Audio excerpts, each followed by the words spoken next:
stream. Manchester United go through to the next round of the Europa League, facing Lyon after a 5-2 aggregate win against Real Sociedad. I think, to be honest, I know United went 1-0 down from a penalty from Mikel Arafabel from Real Sociedad, and then United fought back with the help of a red card as well to come out. Big up Will, the British bloke, to come out 4-1 winners on the night and securing a 5-2 aggregate win. Bruno Fernandes hat-trick, 2 penalties and a good strike at the end.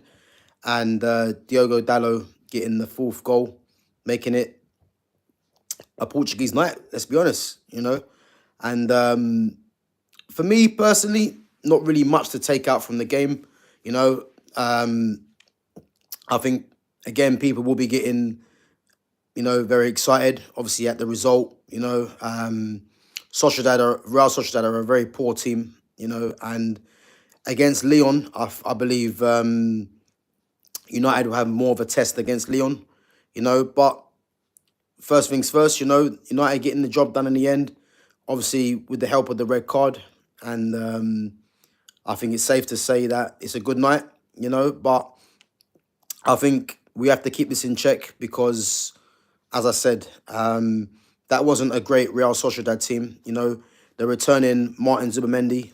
I don't think he played that well, if I'm honest. And again, once they went down to 10 men, Real Sociedad, it was comfortable in the end for United. And I just think that there was a few decent performances. Obviously, Bruno Fernandes will still the headlines with the hat trick. I don't think he was that great in the game, if I'm honest. But when you come away with a hat trick, again, it's going to be a case where people are going to be thinking he played better than he did. And for me, he had a decent game, but again, I think it's a night where he's gonna obviously take all the plaudits. And then Diogo Dalot getting the goal in the end as well. So, all in all, a good night's work for United, But as I said, I think there is tougher tests. I think Lyon's going to be a good test for them. Lyon have got a few players in their team that will cause problems for United. And even though United did win this game, I wouldn't say it was convincing. I think it would have been interesting to see if Real Sociedad didn't go down to 10 men to see if they would have come back into the game. So I think Real Sociedad in normal time didn't really offer too much, And again, they were very toothless up front, not really a great team, if I'm honest. But yeah, United obviously going through, and that's the main thing. So keeping the Champions League hopes alive for next season. Tottenham obviously going through as well. And obviously, as I said, against Lyon, this is going to be a tough test. Guys, make sure you smash that like button and you subscribe to my channel at Gav Goes In. And give me your questions, guys. Anyone see the Europa League game between United and Real Sociedad? What did you guys think? Bruno Fernandes, hat-trick, 2 penalties in there. And then Diogo Dalot with the 4th goal as well. So, what do we think? Me personally, I don't think there's too much to be excited about, really. I mean, I think if you're looking at it for the night, you're going to be a bit excited because, a couple of goals. But I don't think there's much to kind of take away from this, So I think it's important to keep expectations in check. But yeah, big up Javid Rashid. Big up Jason. Guys, I said, make sure you smash that like button and subscribe to my channel at Gav Goes In. So yeah, I think in terms of performances, I think again the defense was very good. When Matthias de Ligt plays in that centre, United are a better team for me. And obviously he had Mazraoui and Aiden Heaven, who I was surprised to see starting either side. Um, and I thought all three of them done their job. You know, obviously when they went down to 10 men, Real Sociedad, it was a lot easier for them, you know. But I think all of them were comfortable, you know. For me, De Ligt is a future captain for me for United, you know. Leader at the back there, very tenacious, good in the air.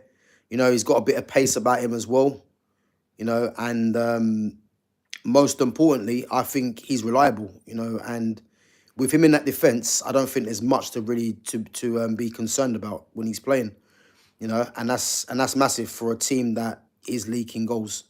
Yeah, big up Bilal, man. Going into midfield, Casemiro again.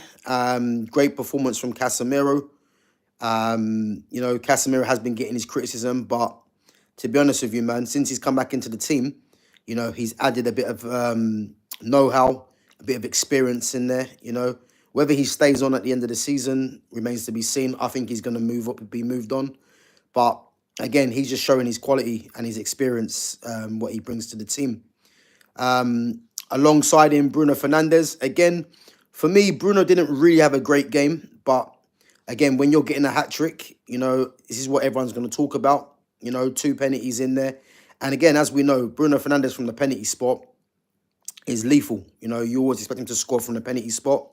But I don't want people to lose sight of, because he got a hat-trick, to say that he had a great game, because he didn't. You know, I thought he was how he has been, really. I think he was just doing his job. Again, against 10 men, it was more of a case where United were always going to come on top, you know. But nonetheless, if someone's coming away with a hat-trick, you know, people ain't going to want to hear anything in regards to performances, really. So I think it's pretty much pointless talking about Bruno. But for me, I don't think he was that great. But getting a hat-trick, you move on, really. So obviously he will get the man in the match as well. And again, you can't really argue with that. Going on to the wing-backs, Patrick Dorgu for me was a problem all game. I think the main thing with Patrick Dorgu, his pace and his strength, you know, his pace and his strength was a massive problem, you know, for Real Sociedad. And again, they couldn't really deal with him out on the flank. And as I said, like, he's added another dimension to this team that was missing, you know. And I think next season he's going to go from strength to strength. But I think it's going to be interesting to see what happens, because if Amorim was to get moved on in the summer, Dorgu's someone that can play left back and as a left wing back. So even if even if the manager was to go and they change the formation, Dorgu has a place in this squad for sure. But yeah, he was a big problem for Real Sociedad, and obviously won the penalty, the second penalty, and was a threat all game, really. You know, obviously the other penalty that was given by the ref that got overturned wasn't a penalty, but yeah, he was a threat all game, man. Patrick Dorgu. So I think next season, I think he'll go from strength to strength, and we'll see. So just gonna go on some of the messages. So Bilal says, of course you think he was bad. People like yourself hate Bruno. He's our best playmaker. You won't see it. Bilal, what I would say to you is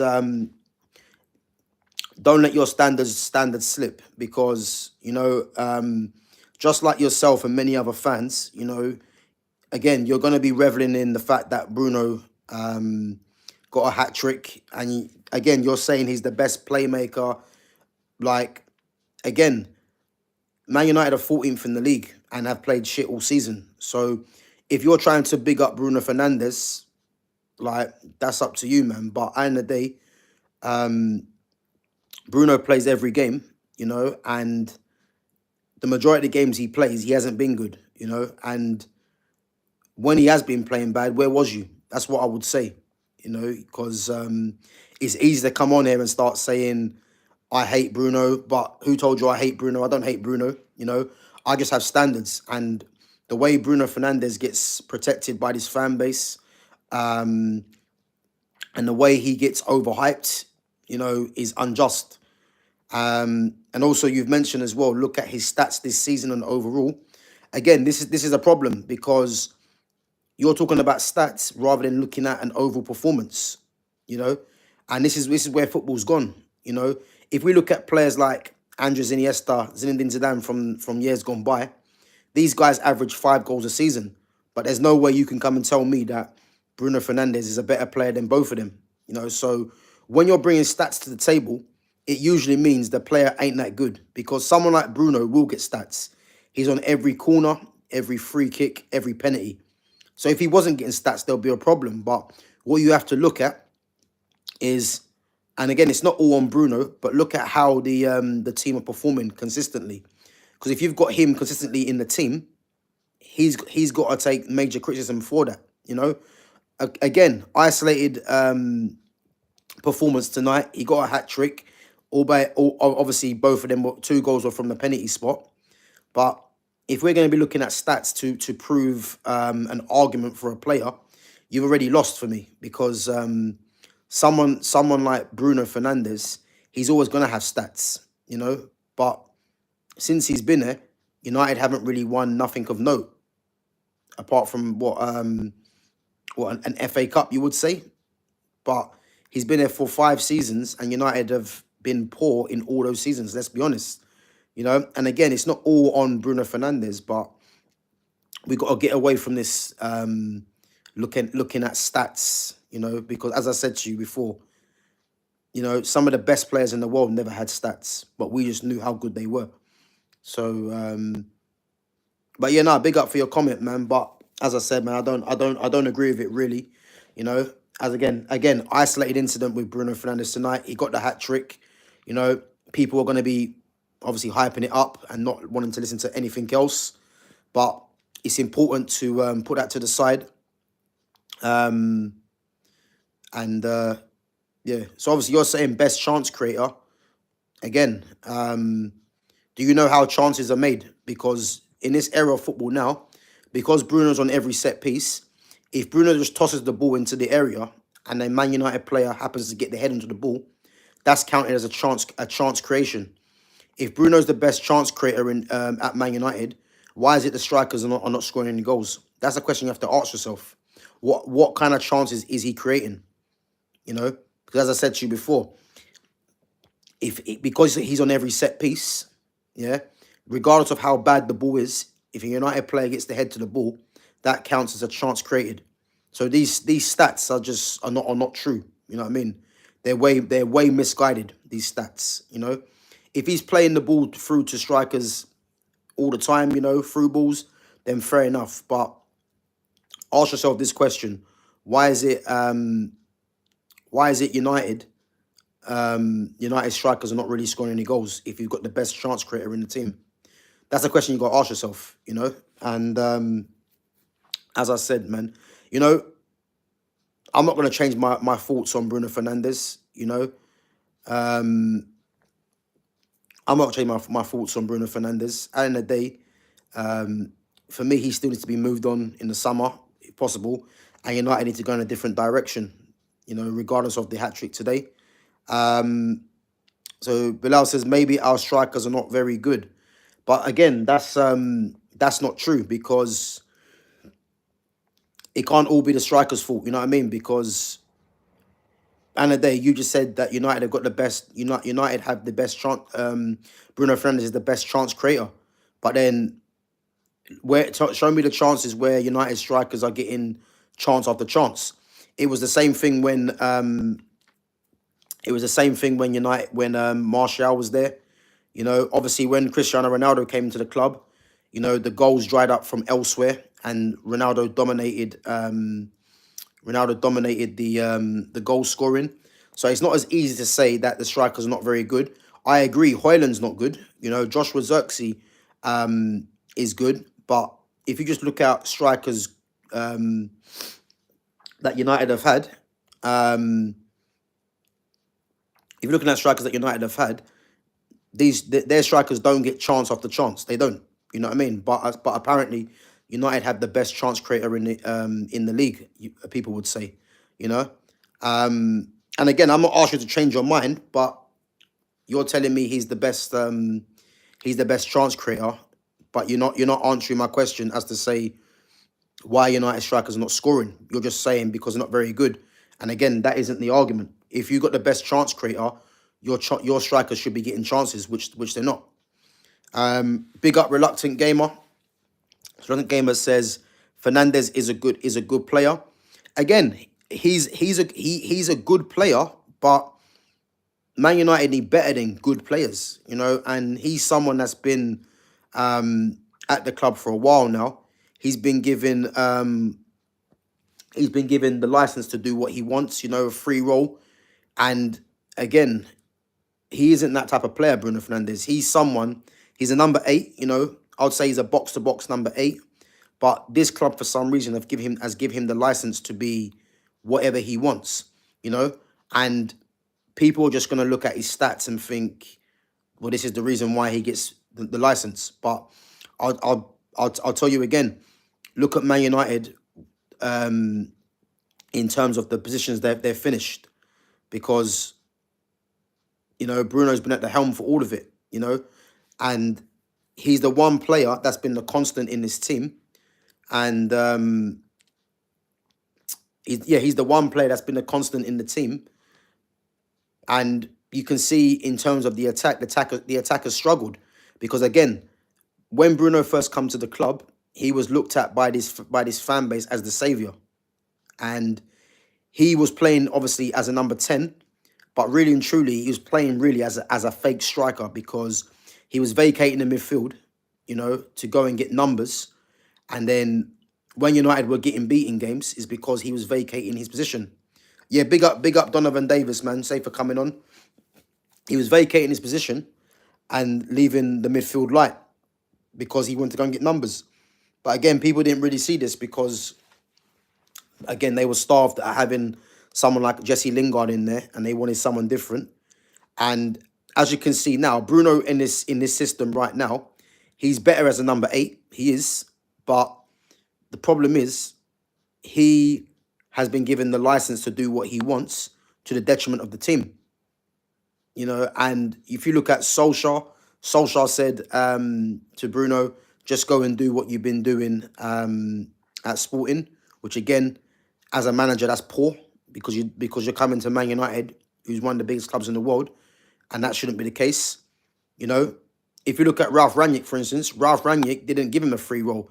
In actual fact, Ralph Rangnick was playing him from the left, even though I don't think Bruno can play there. But Ralph Rangnick was trying something and played him out on the left. And then you go back to Ten Hag and even Amorim now, they're still giving him the license to go and do what he wants. So there's no surprise why Bruno gets numbers. But just look at how the team have been performing, Big up Daniels _prods. I'll put out the blick on you, whatever that means. So Bilal says, thought Højlund was stronger tonight. Again, Højlund was slightly better than he has been, Still, Højlund isn't good enough. There was one point where he hit the ball with his right foot. Again, poor connection, no composure. And you can see that the team were trying to get him a goal. But again, it's kind of a case you're feeling sorry for him, But he was slightly better than he has been. But what's that meant to mean? Because he's only gonna revert to type in the next game, And it was nothing to write home about. Let's just say that. But yeah, big up Donovan. I'm doing well, man. How you been? Did you manage to watch the United game against Real Sociedad? United winning 4-1. Portuguese connection tonight, getting the goals. But yeah, big up Bilal, man, for your comments. As I said, I'm not here for you to agree with me, but I think a lot of these things need to be taken into context. You know what I mean? Especially with someone like Bruno Fernandes, because I don't want people getting confused, thinking because Bruno got the hat-trick today, what are we going to do now? We're going to start saying, Bruno's got to stay on for another season or another couple of seasons. You know what I mean? Because I've always said, as long as Bruno's here, this team really can't move forward. They can't. And even with the system that Amorim's playing now, Bruno can't play as one of the tens. So he has to play. He has to shoehorn Bruno into the team by playing him as a midfielder. But again, if you're going to improve the team, are you going to still keep trying to shoehorn Bruno in the team? Again, yeah. Big up Linda Lewis. Good afternoon. How you doing? Watching live. We love you. Have a great day. Big up Linda, man. Appreciate that. Yeah, I'm doing well. Obviously it's evening here. 10:15 in the evening in the UK. But yeah, no, I've had a good day today. Hope you're doing well. But yeah, guys, make sure you smash that like button and subscribe to my channel, and put your comments in. So Finley and Bobby says, I support Arsenal. How do you think you're going to get on against Real Madrid, Finley and Bobby? For me, I think this is going to be the real test for Arsenal. Again, Arsenal, Arsenal, from what I've been seeing, they think they have a chance against Real Madrid. I think the game yesterday, Real Madrid and Atletico, was mad, and how Real Madrid managed to get through that game was mad, and the way it happened as well with the penalty. But I think, yeah, if Arsenal want to be taken seriously, these are the kind of games that Arsenal need to show up in, and who better than Real Madrid? So, but yeah, big up for coming on. So Finny Bobby thinks it's going to be 3-1 to Madrid. What is that, overall in aggregate, or is that the first leg? I do think Real Madrid will go through. I think if there's one place where I think Arsenal might have joy, I think possibly in transition, with the pace. But again, I don't know what players will be back. Obviously, they're saying Saka. They're going to try and get Saka back, which I don't think is well. I think rushing Saka back could be bad for them. If you look at the likes of Trossard, Martinelli, Martinelli's got a pace. He might be effective on the counter, the way that they're going to play. But I think Arsenal will need to control the midfield, which, again, against the midfield of Camavinga, Tchouaméni in there, even Modric, Dani Ceballos, Valverde, if he plays there, that's going to be difficult, So, yeah, but I'm looking forward to the game, man, because there's going to be no hiding for Arsenal. And as I said, I believe Real Madrid go through, but what a way it will be for Arsenal to kind of show that their credentials. And imagine if Arsenal was to beat Real Madrid, what kind of confidence that would give to them, It's going to be some good battles out there, though, to be fair. William Saliba and Gabriel against Kylian Mbappe, Vinicius Jr. would be up against... I could see them playing Thomas Partey there. Timber. Yuri and Timber. It'd be Vinicius Jr. up against Yuri and Timber. Rodrigo up against... I think they might play Lewis Skelly, I would say. Then you've got Declan Rice in the midfield up against someone like Tchouaméni or Valverde if he plays there, or Camavinga. Then obviously you've got the likes of Martin Odegaard in there as well. It's gonna be a interesting game, And but yeah, I'm going with Real Madrid to go through. As I said, me personally, I can see it being a Barcelona or PSG on that side of the draw, them being in the final up against Real Madrid or Inter. For me, I think it could be that. It'd be mad if it's a Barca Real Madrid final. El Clasico in the Champions League, that'd be mad. But we'll have to wait and see. Big up, Kokick is live. Yeah, big up for coming on, bro. As I said, smash that like button, guys, and subscribe to my channel. I think I'm on 864 subscribers, obviously on the route to the next milestone of 900, and then obviously trying to reach the 950 and then the 1K. So as I said, it's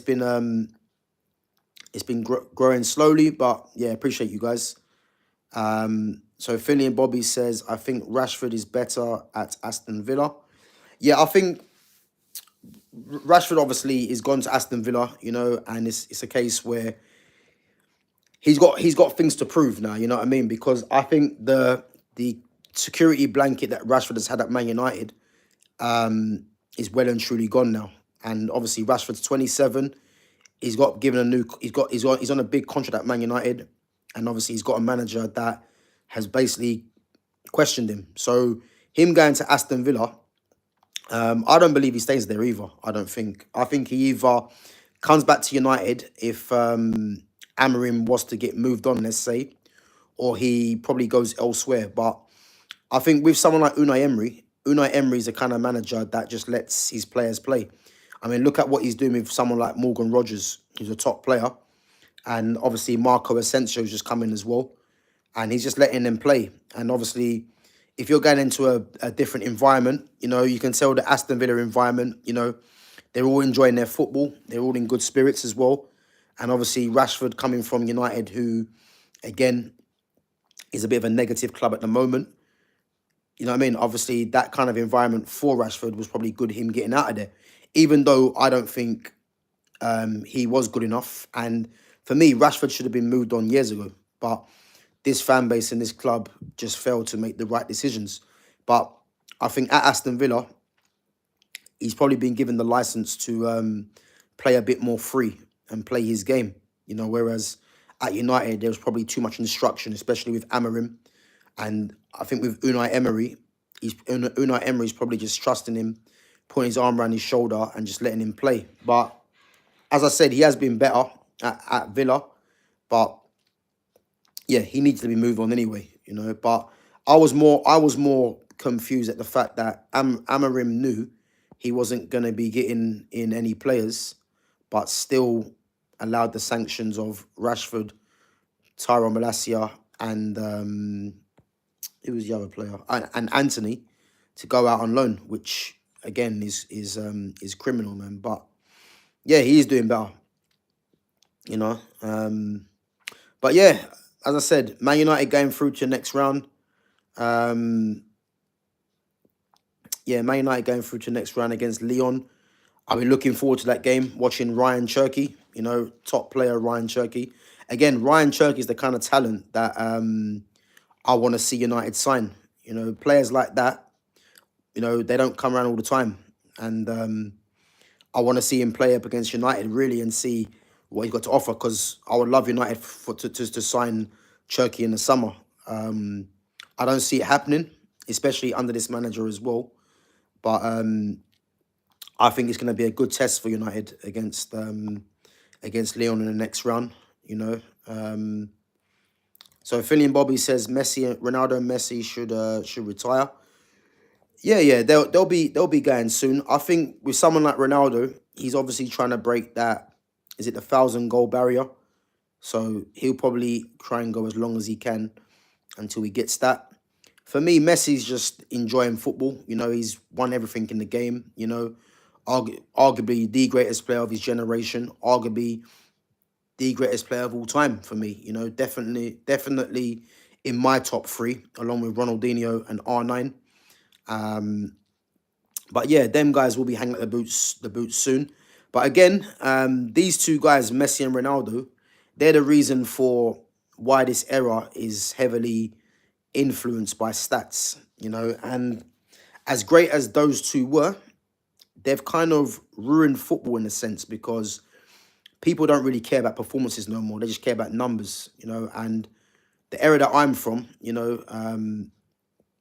it's a joke really, because as I mentioned earlier, if you look at Zinedine Zidane and Andres Iniesta, two of the greatest midfielders of their generation, these guys average like 5 goals a season.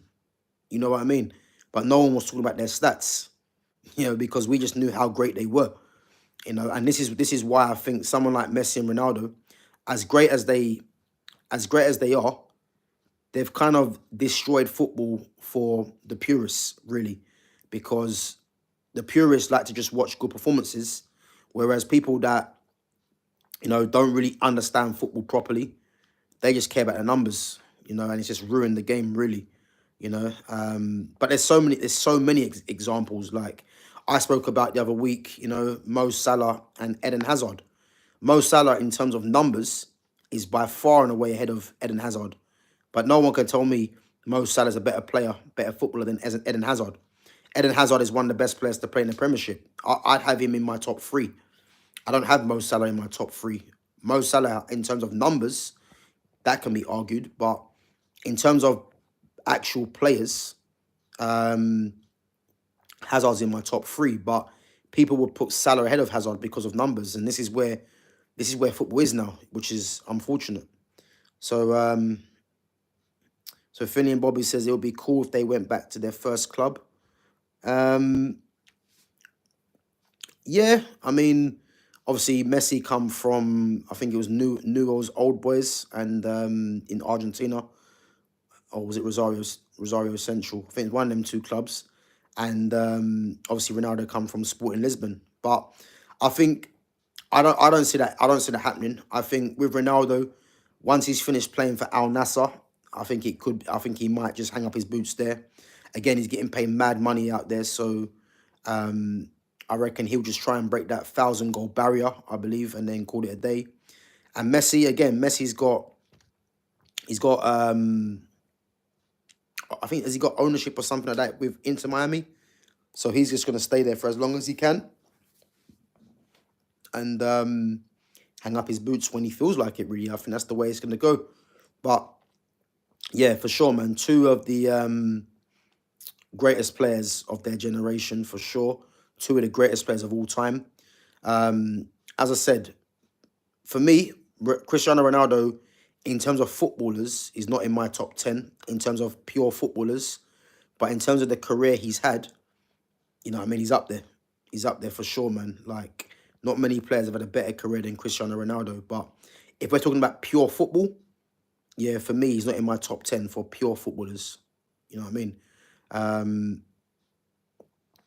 Yeah, like Neymar. So, yeah, Neymar, as I said, man, he's, again, he's gone back to Santos, you know, where he first started. But again, Neymar's just, he's just winding down his career. I think I would have liked to have seen Neymar still play in Europe. You know, obviously Ronaldo and Messi are a bit older, but Neymar's, I would have liked to have seen him play in Europe. But I think because of the injury he got at Al Hilal, you know, it's a case where, yeah, he just wanted to just go back to Brazil and enjoy his career, really. That's the main thing. But yeah, just looking at the draw now. So United, Lyon, Spurs have got Eintracht Frankfurt. That'll be a tough game for Spurs. Lazio, Bodo Glimt, and Athletic Bilbao are going to play up against Fenerbahce and Rangers that are still going ahead now. So so yeah, but this will be a tough test for United. This game against Lyon. You know, I believe it might be next week as well. Yeah, that would be a tough game for them. As I said, Lyon have got some players in their team that will cause United problems. I think the fact that I think Lyon are at home first, which, you know, United obviously going into the second leg will have the crowd behind them. But for me, yeah, that would be a good game for sure. But yeah, guys, Safe for coming on. As I said, big up for your comments and that as well. Big up Finley and Bobby for staying on as well. But yeah, make sure, guys, you smash that like button and subscribe to my channel at Gav Goes In. And I'm going to catch you guys tomorrow, man. So we're going to check out some of the news. Obviously, some Man United news, if there's any news around the club. But yeah, Safe for coming on, guys. Smash that like button. Subscribe to my channel. And I'm going to catch you guys in a bit. Take it easy.